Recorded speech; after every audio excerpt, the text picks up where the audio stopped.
5 August সরকার পরিবর্তনের পর সাংগঠনিক গতি বাড়াতে তৎপর হয়ে উঠেছে কেন্দ্রীয় বিএনপি।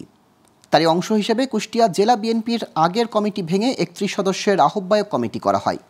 এতে সাংগঠনিক গতি বাড়লেও বেড়েছে গৃহদাহ। কমিটিতে ঠাঁই না পাওয়ায় ক্ষোভ বেড়েছে পদবঞ্চিতদের। এ নিয়ে জেলা শহরে চলছে মিছিল সমাবেশ।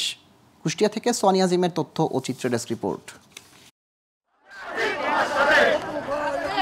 কুষ্টিয়া জেলা বিএনপির সভাপতি সৈয়দ মেহেদী হাসান রুমি ও সাধারণ সম্পাদক অধ্যক্ষ সোহরাব উদ্দিনের নেতৃত্বাধীন বিএনপির জেলা কমিটি বিলুপ্ত ঘোষণা করা হয়েছে।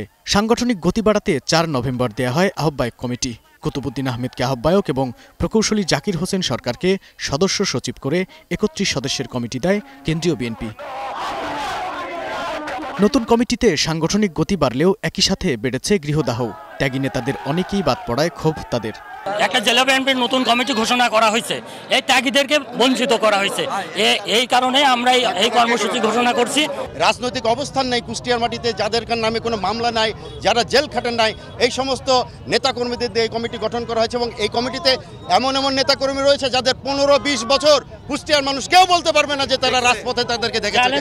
এই আহ্বায়ক কমিটি একটা পকেট কমিটি করা হয়েছে। এখানে ত্যাগী নেতাকর্মীদেরকে রাখা হয় নাই, তাদের ব্যক্তিগত লোককে রেখেছে, যে কারণে কুষ্টিয়ার জনগণ এই যে মহিলারা দেখছেন, মহিলারা সহ আজ প্রত্যাখ্যান করছে। এরই মধ্যে সদ্য ঘোষিত আহ্বায়ক কমিটি বাতিল করে পরীক্ষিত ত্যাগী নেতাদের অন্তর্ভুক্ত করে নতুন কমিটিতে দাবি উঠেছে বঞ্চিতদের। এমন দাবিতে বিক্ষোভ সমাবেশ চলছে কুষ্টিয়া শহরে। কিছুদিন আগে যে নবগঠিত কমিটি হয়েছে, আহ্বায়ক কমিটি হয়েছে, সেই কমিটিতে কিছু অবাঞ্ছিত অনাকাঙ্ক্ষিত লোকের স্থান হয়েছে। এটা একটা মামা ভাগ্নের কমিটি, যারা দীর্ঘদিন রাজপথে আন্দোলন সংগ্রাম করেছে, তাদের ত্যাগী নেতাদের এবং কাউকেই এই কমিটিতে স্থান দেওয়া হয় নাই। বঞ্চিতদের এমন দাবির প্রতি সমর্থন জানিয়ে পূর্ণাঙ্গ কমিটিতে তাদের স্থান দেওয়ার আশ্বাস দেন আহ্বায়ক কমিটির নেতারা। অসংখ্য অঙ্গ সংগঠন, সেই অঙ্গ সংগঠনের কোনো নেতৃবৃন্দ সেখানে ছিল না। বিচ্ছিন্নভাবে একটা অংশ এই প্রক্রিয়ার সাথে জড়িত। এখন একটা কমিটি যখন ঘোষিত হয়, সঙ্গত কারণেই তার তো একটা লিমিটেশন থাকে। তার বাইরেও কিন্তু অনেক ত্যাগী পরীক্ষিত নেতারা থাকে, এটা অস্বীকার করার কিছু নেই।